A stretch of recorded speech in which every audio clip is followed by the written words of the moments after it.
Hello everyone, it's Tai. Dan Heng Tanko Toko. Dan Heng Permansor Terrae. However you slice it, his name sounds ridiculous. But I'm still quite excited for our sexy grown-up dragon man to be a part of the team.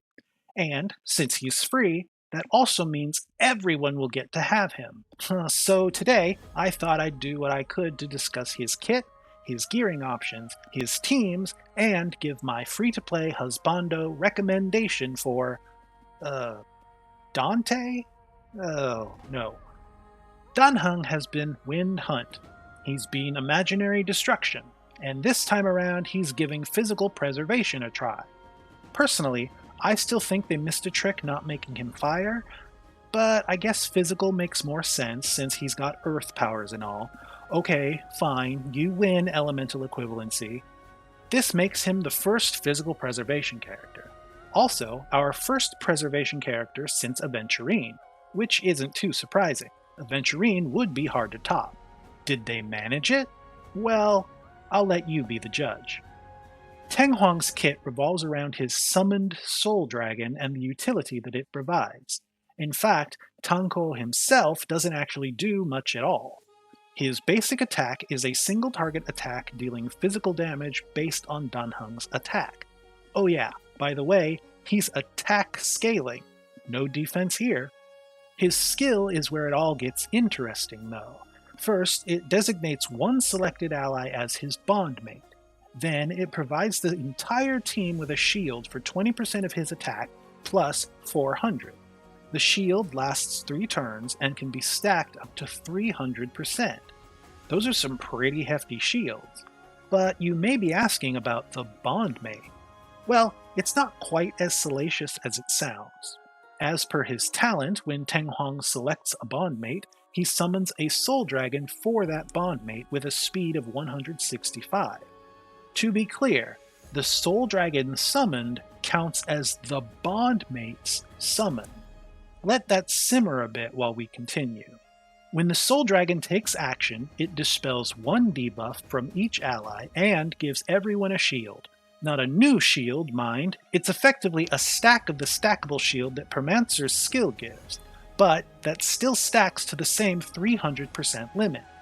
His ultimate deals 300% attack to all enemies and provides more stacks to the shield.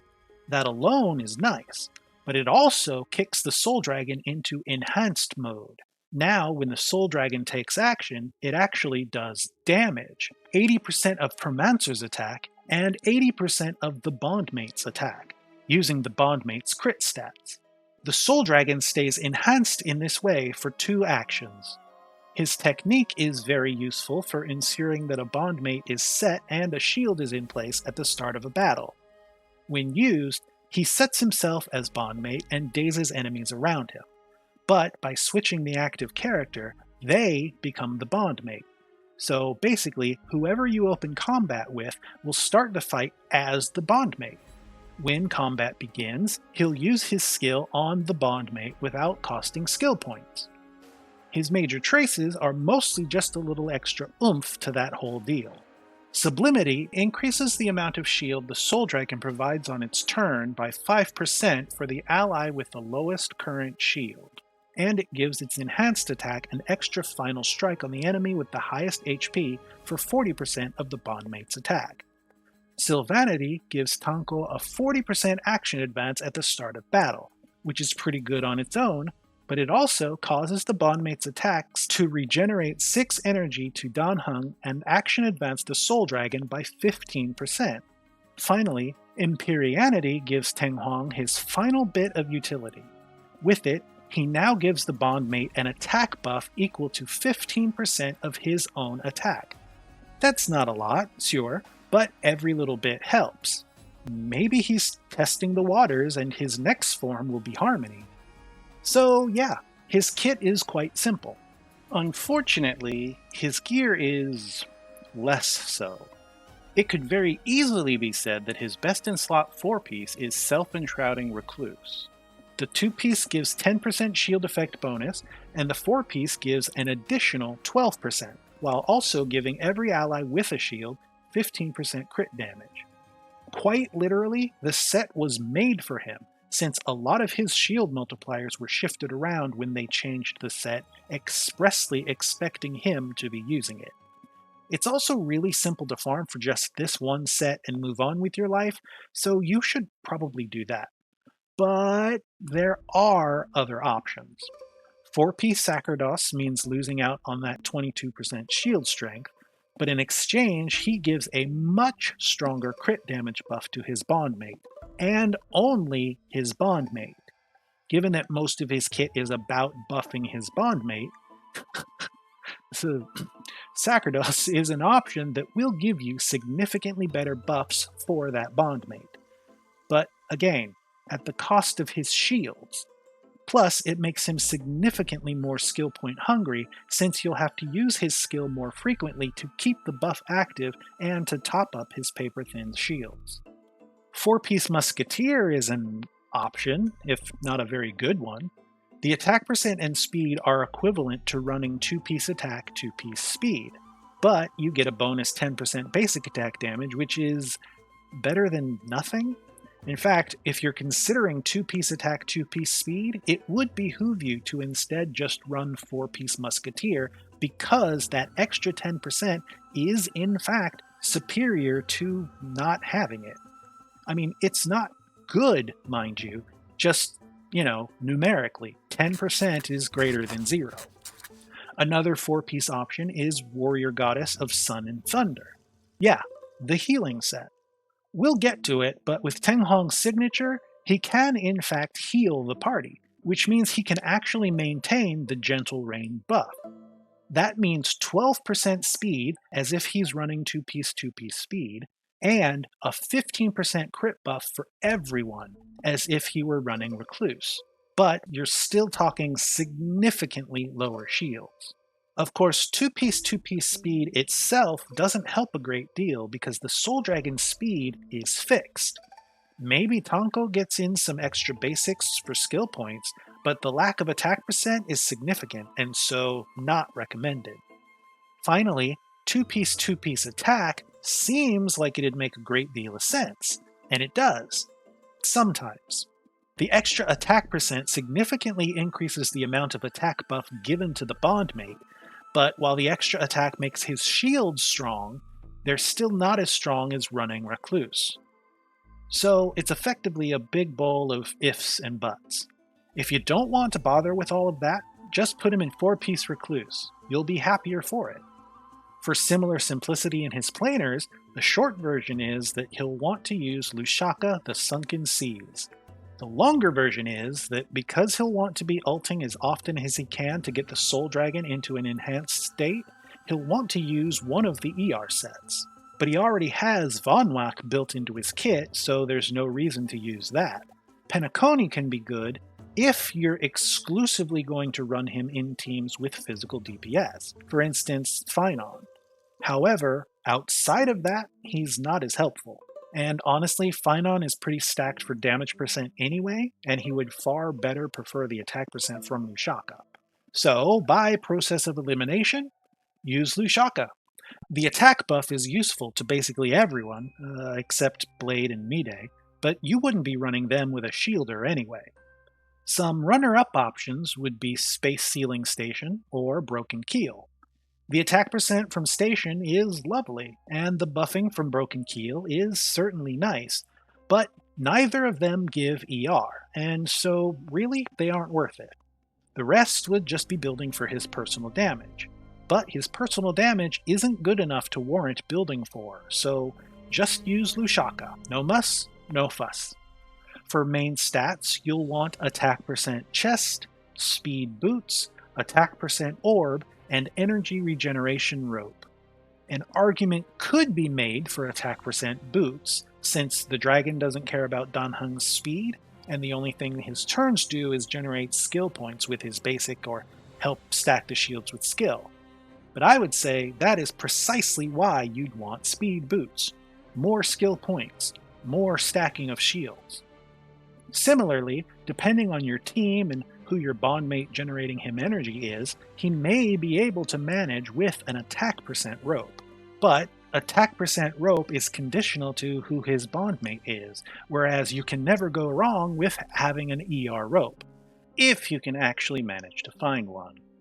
And of course, some might wonder about crit rate chests, and to them I say, no, don't do it. The number of crit rate rolls he'd need, even with a crit rate chest, would cut painfully deeply into his attack percent and leave no room for crit damage anyway. All so he can get a pittance of damage out of his basic attack and ultimate? He doesn't really need to be a DPS, and there's no reason to go through the hassle trying to make him one.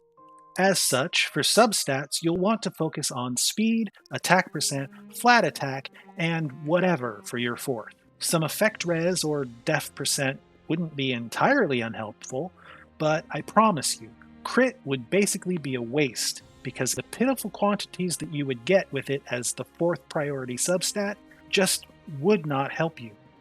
What will help you is a good light cone. Unfortunately, being an attack scaling preservation character leaves him significantly lacking in options. His signature, though worlds apart, has the highest base attack of any preservation light cone, and is the only preservation light cone that gives attack percent. And it's quite a lot. 64% at S1, and 128% at S5. Obviously, you don't need S5, I just thought I'd mention it for reference. In addition, his signature gives him a heal and another buff. Whenever he uses his ult, he heals all allies for 10% of his attack, and an additional 10% to the ally with the lowest current HP. Admittedly, if his shields are holding, he shouldn't need to heal, but being able to do so in case something gets through the shields a bit is fantastic. But that's not all. His ult also applies a 24% damage buff to all allies for 3 turns, and an additional 12% to allies with summons. So at minimum, that's a 36% damage buff to your bondmate. Outside of his signature, well, nothing really matters. Nearly every preservation light cone gives def percent, which doesn't do anything for him, and the ones that don't do anything terribly useful. Texture of Memories, the Herda Shop 5-star, is easy to get, but don't. The wearer gains a shield when hit if they don't have one, but the Soul Dragon will be taking its turns regularly giving him a shield, and it only affects Dan Heng, so this is mostly just useless. The only 4-star that might even be close to good is the new Battle Pass cone with Kakavasha, Journey Forever Peaceful. It increases shield by 12 to 24% and gives every ally with a shield a 12 to 20% damage bonus. It's effectively Recluse in light cone form, and it's actually really great as a 4-star option. Unfortunately, it's, as mentioned, from the Battle Pass, so it's not only not F2P, it's also a huge hassle to get to S5. The only shop cone of use is We Are Wildfire, which gives 5 turns of damage reduction to everyone. That's not terrible, but it's also only good for those 5 turns, so it's not really all that useful either. And the heal it gives only happens at the start of battle, which is honestly just dumb anyway. So really, using any light cone with a high base attack as a stat stick would be more beneficial. And I do mean any light cone. Night on the Milky Way, In the Name of the World, Sleep Like the Dead, and Something Irreplaceable all have 582 base attack, and are all free-to-play accessible since they're all standard banner cones you may have gotten from losing 7525, or which you could get from the Starlight shop, though I wouldn't recommend that. While none of them are preservation, and so none of their passive effects will activate, Tonko can still make use of their base attack to increase his own. But the battle isn't over. Cruising in the Stellar Sea, Eternal Calculus, Memory's Curtain Never Falls, On the Fall of an Aeon, and Solitary Healing are all next in line with 529 base attack, and all of these are available from the Herda shop, except for Battle, which is also a standard banner cone. And there are a slew of free-to-play 4-star light cones with 476 or lower base attack, but honestly, it's not worth listing them since the 5 stars we've covered are objectively better as stat sticks, and just as easy, if not easier, to get. So yeah, my free-to-play Husbando recommendation is very obviously to get his S1. Since he's free, any pulls you may have been saving for him can easily go towards his signature instead, and it has very clearly been designed with that in mind. So much of his utility has been put into his light cone that it almost feels mandatory. Yes, he can certainly work without it, but it's almost insultingly worse than he does with it. And it really doesn't help that there aren't really any alternatives. At best, you have the Battle Pass cone, but that's still very much a Battle Pass cone and not even slightly free to play. So, if you aren't going to get his signature, I'd say just use one of the 5-star stat sticks for a higher base attack. Maybe in the future they'll release a new light cone that he actually can use, and that stat stick can just do its best until then. But what about Eidolons? As a free unit, surely they'll have made something that you'd feel inclined to pull for, since you don't need to pull for the character, right? Well, kind of.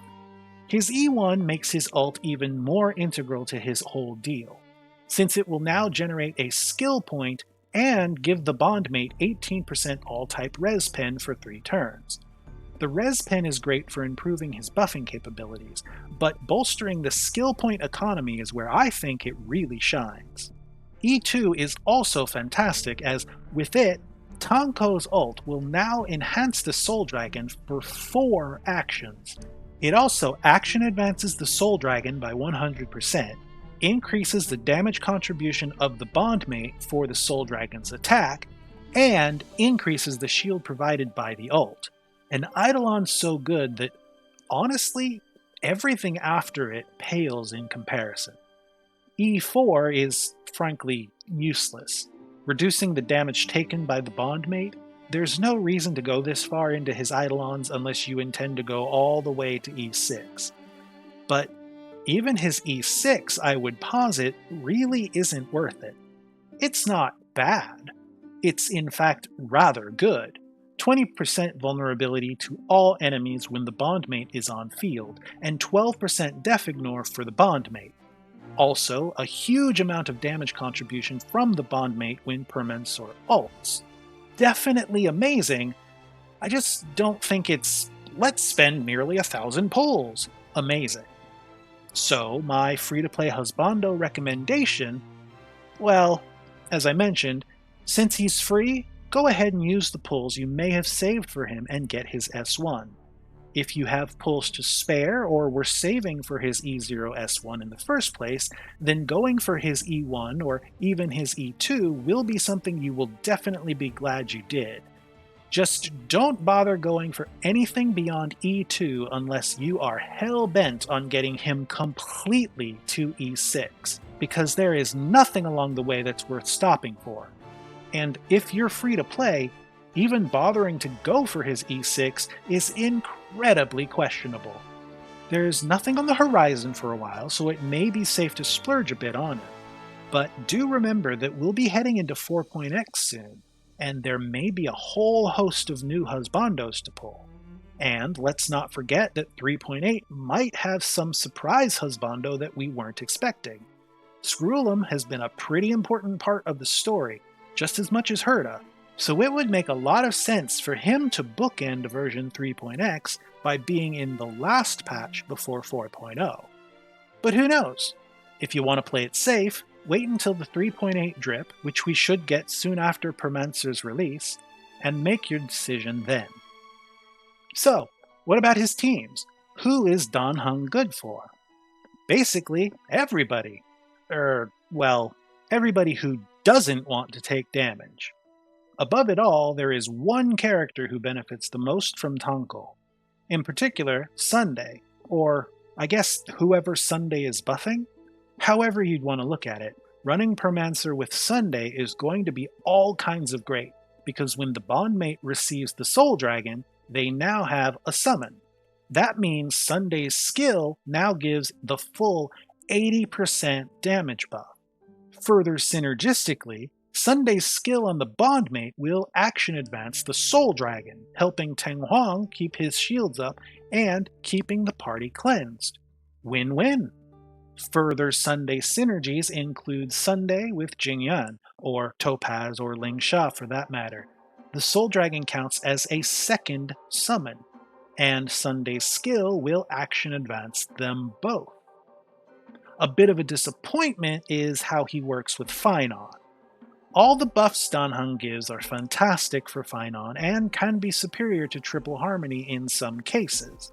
The Soul Dragon also goes with Finon into his ult, which is why you'll always want to use Tonko's ult immediately before Finon's, so that the Soul Dragon can be doing damage alongside of him.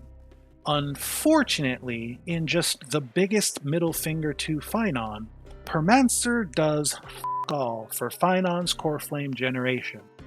Finon still gets Core Flames from Tonko's skill, yeah, but that's it. The Soul Dragon taking a turn doesn't give Core Flames, which is crap. Not terribly surprising, still crap. But I guess there are still all the buffs that he does give, so it's fine, I guess. For everyone else, he's the same as any other sustain. His shields are Aventurine-esque, so anywhere you use Aventurine, you can now also use Teng Huang. And anywhere you'd want to hypercarry, Permansor's your guy.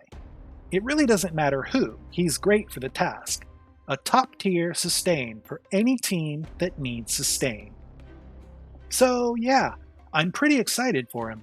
Maybe it's just coincidence, but I've been finding myself regularly lamenting not having an Aventurine for both sides of whatever. And now, well, I'll basically have that. Of course, now I guess we need a third team? Almost as if they planned it that way. But what do you think? Are you as excited for Permansor Terrae as I am? Or are you one of those, I'm not even going to use him even if he's free, contrarians? Let me know down in the comments. And that's my guide to Permansor Terrae. Thanks so much for watching. If you like this sort of thing, please feel free to like and subscribe. Hit that notification bell to see more things of this nature. Maybe have a look around my channel, take a look at my other guides and things. Maybe you'll find something you like. I don't know. Anywho, thanks again for watching, and I hope to see you all again next time. Bye!